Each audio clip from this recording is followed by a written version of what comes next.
শুধু একটা ইন্টারভিউর জন্য দেরি হচ্ছে। স্যার আপনি এখানে? স্যার মানে কি ব্যাপার স্যার? আপনি এই কালো কাওয়াটাকে স্যার বলে ডাকতেছেন কেন? চুপ করুন। আপনি কাকে কি বলছেন? আপনি জানেন উনি কে? কেউ নেই। ম্যাডাম, এই যে আমার সিভি।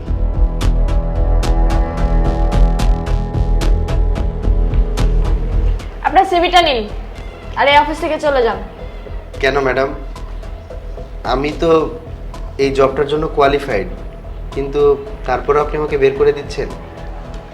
যার চেহারাই আমার দেখতে ইচ্ছে করছে না তাকে আমি এই কোম্পানিতে কিভাবে জব দেই বলুন?